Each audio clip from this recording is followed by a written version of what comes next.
Em meio à pandemia, milhares de famílias vêm sofrendo com a falta de alimentos. Sendo assim, a palavra desperdício se tornou inaceitável. Cerca de 40 mil toneladas de alimentos são desperdiçados no Brasil por dia. Isso poderia alimentar 19 mil pessoas. 24% da produção mundial de alimentos é perdida, equivalente a 1,5 quatrilhão de quilocalorias. As capitais que mais desperdiçam alimentos no mundo são a América do Norte e a Oceania, e as que menos desperdiçam são o Sul e o Sudeste da Ásia. Os países desenvolvidos desperdiçam bem mais do que os subdesenvolvidos, tendo uma diferença entre 56% e 44%.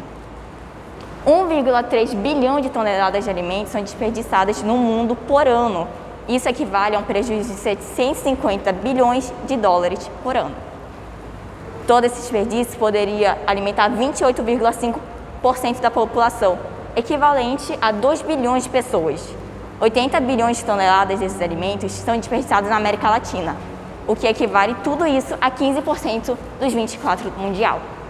Agora nós iremos falar um pouquinho sobre isso com a nossa gastrônoma Ana Alice, que nós convidamos aqui para nos ensinar um pouco sobre reaproveitamento e tentar evitar o desperdício. Pode entrar, Ana!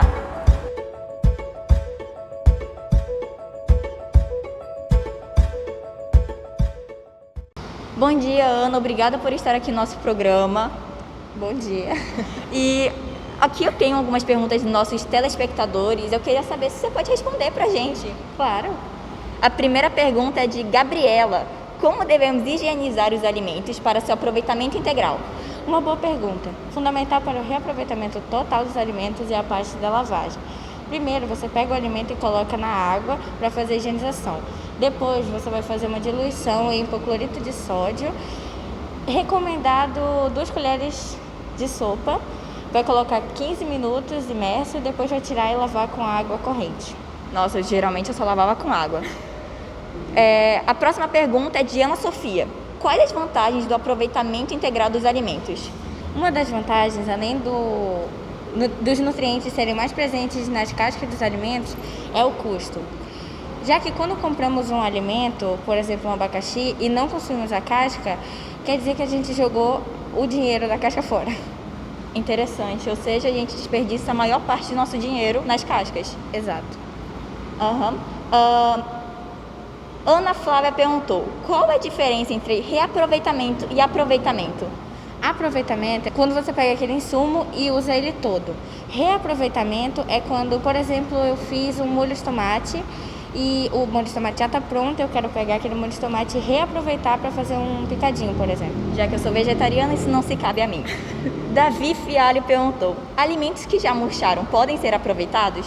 Bom, alimentos murchos, que já não estão com uma cara muito boa, representam que eles não têm mais nutrientes, então não é recomendado o consumo.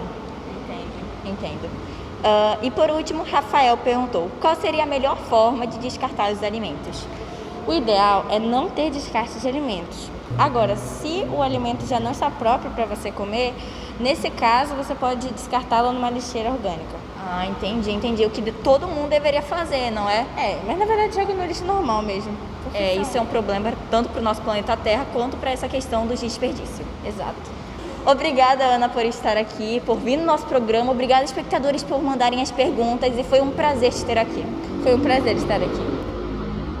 Após essa aula que tivemos com a nossa gastrônoma Ana Alice, devemos nos perguntar o que podemos fazer com aqueles alimentos que não podemos consumir, aqueles alimentos que já murcharam ou estragaram, que, como a Ana Alice falou, não podem ser digeridos porque pode fazer mal para a saúde. Os alunos do SEST pensaram em uma forma de nós reaproveitarmos esses alimentos, criando assim uma composteira caseira. Eles nos ensinarão como fazer ela com materiais que todo mundo tem em casa. E para acompanhar eles, temos a Maria Clara. Com você, Maria. Obrigada, Giovana. Estou aqui no laboratório do SEST, onde os alunos do 7º ano estão iniciando a montagem de suas composteiras. O adubo orgânico que será criado será futuramente utilizado nos jardins.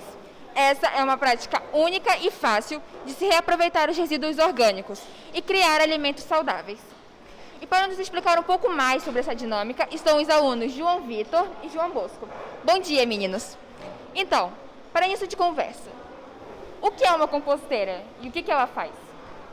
Bom, a composteira é nada mais do que uma estrutura própria para a decomposição e a composição do material orgânico, onde o lixo orgânico será transformado em humus. Esses humus podem ser transformados em plantações para a fertilização do solo e ajuda o desenvolvimento de plantas. E a decomposição dentro da composteira, como ela acontece? O procedimento em si ele é bem simples. Ele consiste em uma caixa, por exemplo, são colocados resíduos orgânicos junto de algumas minhocas, em que essa caixa é coberta e tampada por matéria vegetal seca, como serragem ou folhas secas, onde as minhocas se alimentam desses resíduos e produzem o humus. E a decomposição demora em média quanto tempo? Normalmente, esse processo todo leva de 4 a 6 semanas, só dependendo de sua compostagem. E a composteira, ela pode ser feita em qualquer residência? Dependendo do espaço ou até dos materiais, é possível fazer em quase qualquer tipo de residência. Obrigada. Agora, vamos ver o passo a passo de como montar uma composteira caseira, observando os alunos. Primeiramente, deve-se cortar uma das garrafas na parte de baixo para servir como recipiente para armazenar o chorume. Na outra garrafa, deve ser desprezada a parte de baixo. Você utilizará apenas a parte de cima de uma das garrafas para na parte de baixo da outra. Antes de encaixar as duas partes, é preciso colocar areia em desse reservatório de chorume, isso para evitar o mau cheiro, e depois, usando um prego aquecido, fazendo furinhos na tampa da garrafa para receber os resíduos, assim o líquido vai sair facilmente. Encaixamos a parte com tampa para baixo, na outra metade, que servirá como reservatório do chorume. Em seguida, colocamos uma camada de areia de mais ou menos 7 centímetros e a cobrimos de terra. Agora, nesse momento, utilizamos os restos de alimentos e cascas de vegetais que foram guardadas, acrescentando no fim mais uma camada de terra com as minhocas e, por fim, fazendo uma touca com uma meia de nylon para evitar insetos. Por aqui encerramos nossa reportagem, agradecendo a cooperação de todos, junto à rica informação de como podemos reaproveitar os resíduos orgânicos. Giovana, de volta para você. Parabéns, alunos do SESC, pela iniciativa linda que todo mundo deveria fazer e é bem fácil. São coisas que todo mundo tem em casa. Bom, mas agora vamos falar um pouquinho sobre outra coisa, a agricultura familiar. Os pequenos agricultores são responsáveis por 70% da alimentação do Brasil. Muita coisa, né? Os 70% tornam o Brasil o terceiro no ranking mundial de maiores exportadores agrícolas. Pensando nisso, nossa repórter Maria Clara foi visitar em Manacapuru a família Silva, que são pequenos agricultores nesse mundo de agricultura familiar. É com você, Maria.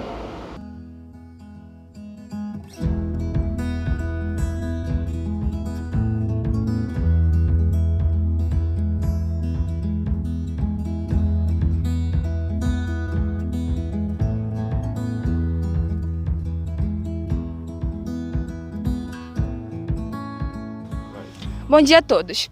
Estou aqui com o seu José, que é o patriarca da família Silva, que são pequenos agricultores há 10 anos. Hoje iremos mostrar um pouco do dia a dia deles e sua linha de produção, aqui na fazenda no interior de Manacapuru. Bom dia, seu José. Então, como o senhor iniciou o trabalho com a agricultura? Bom, passou do meu avô para meu pai, do meu pai para mim e vai passar de mim para meus filhos. A agricultura sempre esteve presente na minha família. E como o senhor faz para cuidar de um lugar com grande área de cultivo de hortaliças? Bom, a minha família trabalha em algumas áreas na fazenda. E contratei algumas pessoas, pois 5 pessoas não dão conta do trabalho, pois trabalhamos sem máquinas e sem uso dos agrotóxicos. E em que parte do trabalho a sua família está inserida? Na maior parte do tempo, a minha família está colhendo e cultivando os alimentos orgânicos, pois é a parte onde se dá mais trabalho. Com que parte do trabalho a sua família está inserida? Na maior parte do tempo, a minha família está colhendo e cultivando os alimentos orgânicos, pois é a parte onde se dá mais trabalho. Nós cultivamos alimentos orgânicos sem uso dos agrotóxicos. Depois colhemos para o nosso consumo e vendemos para pequenas feiras. Agora iremos falar com a dona Júlia, que é a matriarca da família Silva, e saber um pouco mais sobre como funciona a produção dos alimentos orgânicos. Bom dia, dona Júlia. Então, o que é permitido no cultivo dos alimentos orgânicos? Podem ser alimentos como frutas, legumes e verduras, entre outros. Os alimentos orgânicos favorecem ao organismo, à saúde e ao meio ambiente, pois são isentos de qualquer tipo de adubo químico. E quais são os princípios e tipos da agricultura de base ecológica? A agricultura de base ecológica é uma área da agricultura que lida especificamente com processos naturais. Estamos aqui com um dos filhos do casal, o Robinson, que é responsável pela produção das hortaliças. Então, Robinson, como funciona esse trabalho? É preciso se dedicar bastante, ter um pouco de sabedoria e conforme a gente vai ganhando experiência, a gente vai melhorando cada vez mais. Por aqui finalizamos a nossa reportagem. Agradecemos a participação de toda a família. Voltando para você, Giovana. Obrigada, Maria. Obrigada, família Silva, pelas informações. Agora vamos mudar um pouquinho o tópico do nosso programa. Vamos falar sobre receitas. Os nossos apresentadores, Renata e Samuel, nos apresentarão uma receita um tanto diferente. E eles serão uma convidada extremamente especial. É com vocês dois. Você sabia que o Brasil está na lista dos 10 países que mais desperdiçam alimentos no mundo? Pois é. Nosso país descarta aproximadamente 30% de tudo que é produzido para o consumo. Isso gera um prejuízo para a economia de quase 940 bilhões de dólares por ano, o que acaba afetando muitas classes sociais do nosso país. Eu também não sei, mas hoje teremos uma convidada que veio de Lecumbubu para nos dar uma mãozinha e evitar também ter uma intoxicação alimentar. Hi everyone, I'm Chef Riane. Nice to meet you. So Riane, today we're gonna do what? We'll make a banana cake, but using a banana shell. So Riane, what we're gonna need? E para fazer nosso delicioso bolo, serão necessários 4 bananas maduras com casca, 3 ovos grandes, claras separadas, 2 colheres de chá de fermento em pó, 1 xícara de açúcar mascavo, 1/4 de xícara de óleo de coco, meia colher de chá de canela em pó, 1/4 de colher de chá de gengibre em pó, 3 xícaras de aveia em flocos e açúcar mascavo e canela em pó para polvilhar. Pré-aqueça o forno a 180 graus. Lave bem as bananas, retire as pontas pretas e descasque-as. Junte os ovos, o açúcar e o azeite. Bata até ficar homogêneo.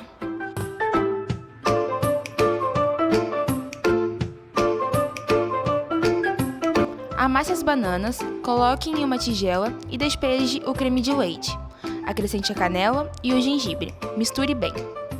Adicione levemente os flocos de aveia, sempre mexendo, e por fim acrescente o fermento. Despeje a massa em uma forma com um furo no meio, untada e polvilhada com açúcar e canela. Asse por aproximadamente 35 minutos. Faça o teste do palito. Deve sair limpo. Espere esfriar. Desenforme e sirva como desejar.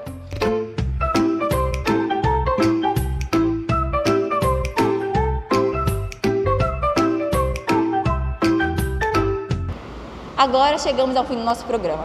Obrigada, telespectador que nos acompanhou até aqui, obrigada, equipe de produção e obrigada a todo mundo que participou dessa jornada. Infelizmente, nosso programa acaba. Até a próxima!